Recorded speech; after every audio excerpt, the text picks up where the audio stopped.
Salut les Sagittaires! Alors cette vidéo est pour vous. Je viens vous parler des énergies printanières. Évidemment, l'été s'en vient, mais je vais quand même me permettre de parler des énergies printanières actuelles, mais aussi quelques dates qui vont chevaucher en fait la saison estivale. Je vais commencer avec les planètes qui sont plus rapides, donc Vénus, Mars, Mercure. Vénus, donc tout ce qui est domaine amoureux, domaine relationnel, amour de soi, amour propre. Vénus est en Bélier jusqu'au 6 juin, donc c'est très bientôt. Donc pour cette semaine, les énergies vont être favorables pour vous, mes Sagittaires, parce que, bon, Bélier, Vénus est en Bélier et Bélier est en affinité avec vous, signe de feu. Donc très favorable pour tout ce qui est relationnel. Vénus va être en Lion, donc également un signe de feu. Donc, ça va être favorable pour vous, donc pour la période du 26 août et une partie là en septembre. Donc, surveillez ces deux périodes-là. En fait, ça va vous aider dans vos relations, dans votre amour-propre et qui sait, au niveau de l'amour également. Mars, c'est en fait notre guerrier intérieur, celui qui affronte les défis, affronte les peurs. Donc, Mars est actuellement en Lion jusqu'au 17 juin. Alors, moment idéal pour vous, Sagittaire, qui est en affinité avec le Lion. Donc, pour vous mettre en action, pour peut-être cesser de procrastiner, pour affirmer vos besoins, vos limites. Donc, c'est une belle énergie jusqu'au 17 juin.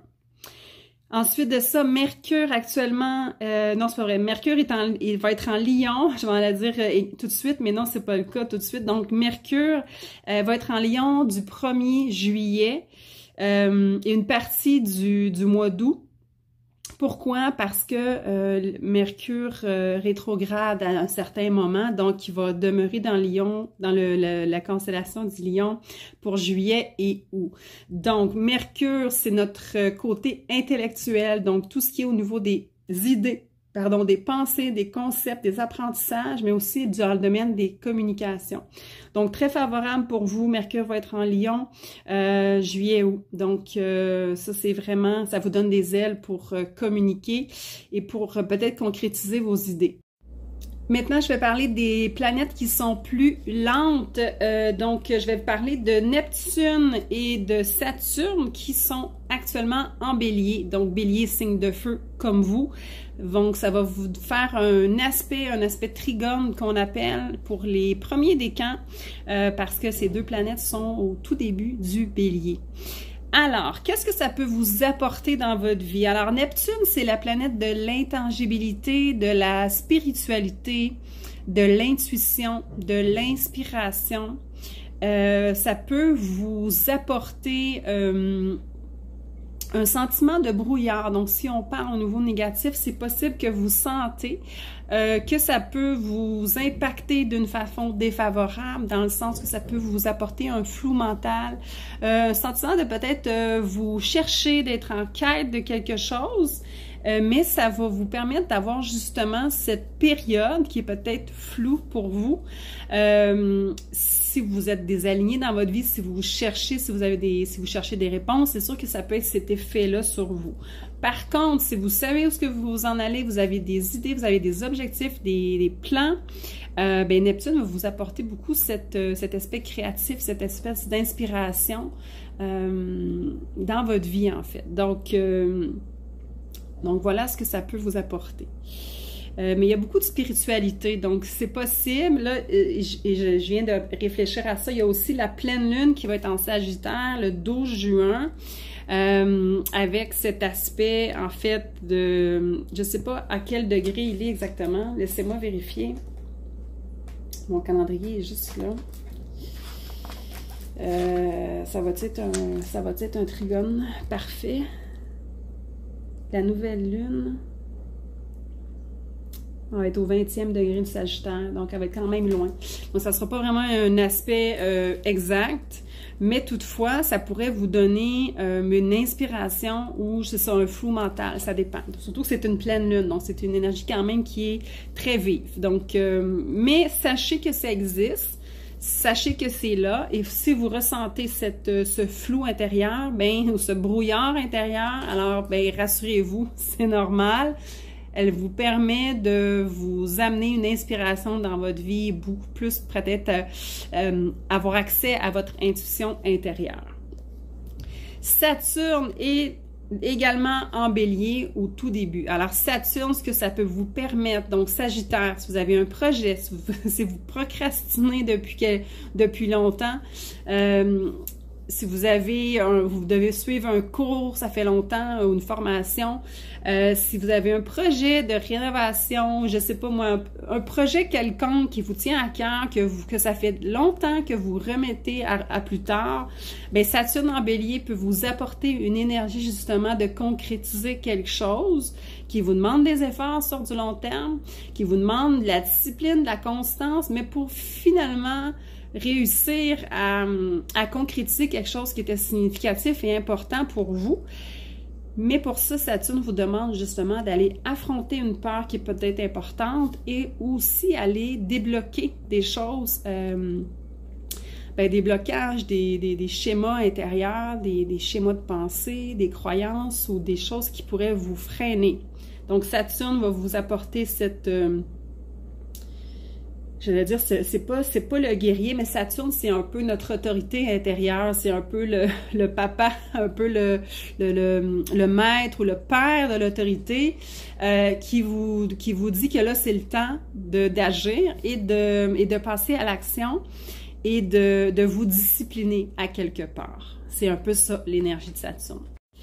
Et enfin, une dernière planète qui est quand même importante, qui va passer dans votre angle de 180 degrés, donc qui va être complètement à l'opposé. La planète Uranus va faire son entrée dans un nouveau signe, donc va rentrer en Gémeaux à l'entour du 8 juillet. Il va peut-être faire des allers-retours dans le Taureau, dans le Gémeaux. J'ai pas vérifié, mais sinon je vais évidemment vous faire des vidéos à ce sujet. Mais dans tous les cas, Uranus va officiellement faire sa première entrée depuis très longtemps en Gémeaux le 8 juillet, ce qui va faire que ça va être un angle de 180, comme je vous disais, qui va être vraiment en opposition. Alors, le fait qu'Uranus soit en opposition avec, pour commencer, les premiers décans en Sagittaire, Uranus amène souvent des changements soudains dans notre vie qui sont peut-être pas les bienvenus, mais qui sont nécessaires. Selon ma croyance, selon ma philosophie, selon ma formation en astrologie, et mon expérience personnelle pour avoir vécu une belle traversée d'Uranus dans une de mes maisons dans les dernières années. Alors, Uranus, c'est ça, c'est vraiment quelque chose d'inattendu qui survient, ça peut être un bouleversement. Alors, tout dépendant, c'est sûr que là, je fais toujours du général quand je fais ce type de vidéo qui me comment dire, que j'aime moins faire et que je pense que je vais faire de moins en moins parce que c'est très général et je peux pas vous dire, ben, ça va être dans quelle sphère de votre vie ça va se traduire dans le fond. Mais je sais qu'il va y avoir peut-être un bouleversement ou il va y avoir une sérieuse, en fait, mise à jour. J'aime pas trop le mot bouleversement.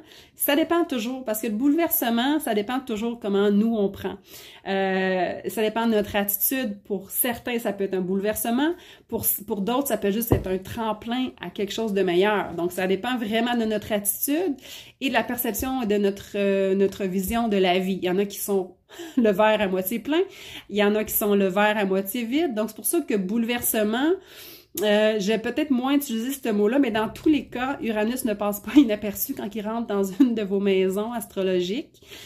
Vous demande une sérieuse mise à jour. C'est comme, Uranus, c'est comme un peu le virus qui rentre dans votre ordinateur et qui vous demande de faire des mises à jour sur plein d'applications que vous avez dans votre ordi. C'est chiant à faire, mais c'est nécessaire. Donc, c'est un peu ça. Donc, Uranus va être en opposition avec vous. Est-ce que c'est au niveau de vos amours? Est-ce que c'est au niveau de votre... au niveau professionnel?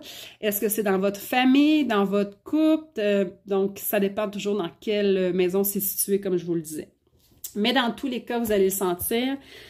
Uranus traverse un signe en 8 ans environ. Donc, va traverser le Gémeaux là, pour les 8 prochaines années. Donc, c'est pas rien. Donc, mais ça peut être très favorable. Si tout est à jour dans votre vie, tu sais, c'est un peu comme un virus qui rentrerait ou qui rentrerait dans un ordinateur qui est bien... je sais pas pourquoi j'ai cet exemple-là, mais je trouve qu'elle est très parlante. Si le virus essaie de rentrer dans votre ordinateur, mais que vous avez déjà fait toutes les mises à jour, puis que tout est blindé, ben tout est nickel, ben dans le fond, il n'y aura pas vraiment de mise à jour. Donc, c'est un peu comme ça. Si Uranus rentre dans votre vie, ben elle va juste continuer son chemin sans nécessairement vous demander parce que tout va être déjà aligné. Tout va être déjà aligné en harmonie avec vous, en fait.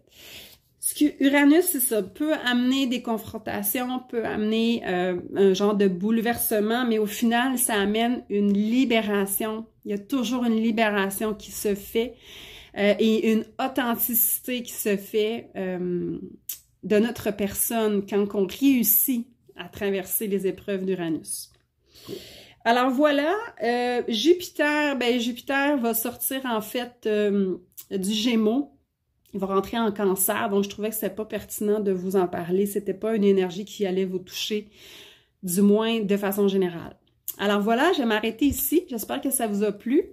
Et donc je vous souhaite un bel été pour les Sagittaires et une belle continuation dans vos projets et aspirations. Gros bisous! Bye!